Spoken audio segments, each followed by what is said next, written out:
Hello, Westside Christian family. This is Pastor Doug. If I could just add to this past Sunday's message what you heard from me, I would really add, there's one component that I would add, but it would be in two different places. There's a ball that I dropped, and that's just the way it is.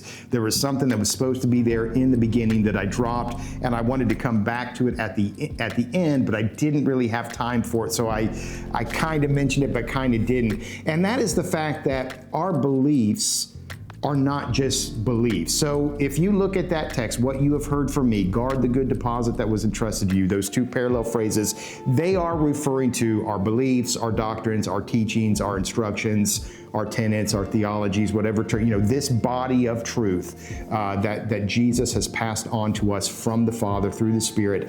That is what he is talking about there.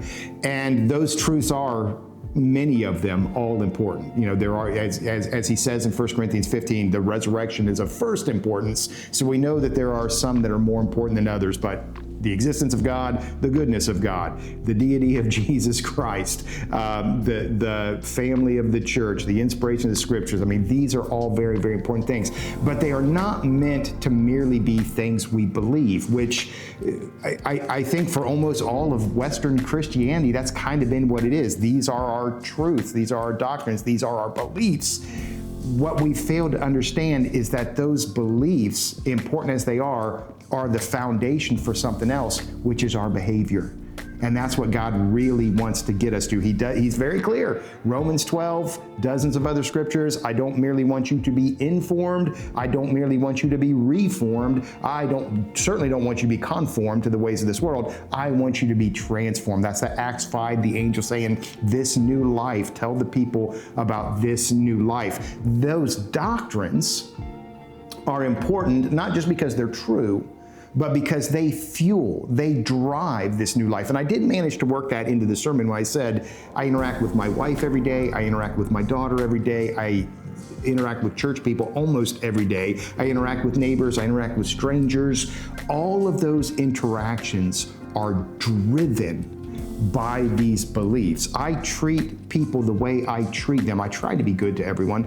I try that because I have this belief that there's a good God in heaven who wants me to share his goodness with other people. If I didn't believe those things, or if I didn't believe them authentically, because remember he said faith and love. So if I didn't have that faith component, there's a true believer in those things, I might treat people a lot differently. So that is the component that I dropped. I dropped it in the beginning, and I became aware somewhat in the middle that I had dropped it, which I knew was going to make it hard to bring it back. And so I said, well, maybe I could just add it in our extra little just add time. But what I would have done if I hadn't dropped it, when I came to the end, I would have tried to not contrast, but combine truth and love in some way. And you're familiar with them being combined. You know that in Ephesians it says we speak the truth in love. Ephesians 4. You've heard people say truth without love is legalism. Love without truth is license. That's 100% accurate.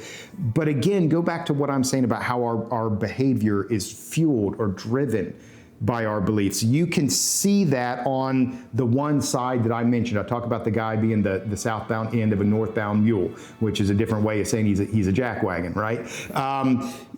He only has the truth. And that's the people I grew up with really only had the truth, and they were unbearable. They were insufferable. They could be cruel in the name of truth and accuracy and technicality to the scriptures. But you see that on the other side, true, where there's people that are just love. And this would be some of my neighbors and everybody in my neighborhood's got a sign, love one another. I don't think they know where that comes from. I don't think they know that is scripture, that those are the words of Jesus Christ. That's the new command he gives us in John 13. But they go say, love one another, and they really believe they're loving until something happened. See, I'm on the neighborhood Facebook page. There's a guy there. Somebody hit one of those geese, and the body is laying there in the street at the opening of the neighborhood so everybody can see it. One guy goes on the neighborhood Facebook page and says, boy, if I find who did that, he's going to be sorry. So he's threatening physical violence against somebody who accidentally hit a Canadian goose.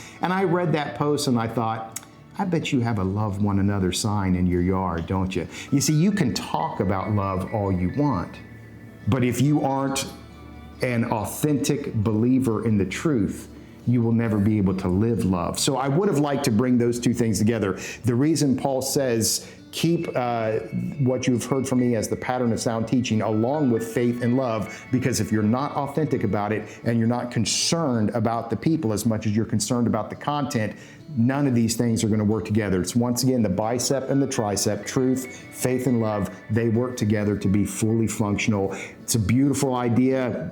Wasn't able to develop it fully in the sermon.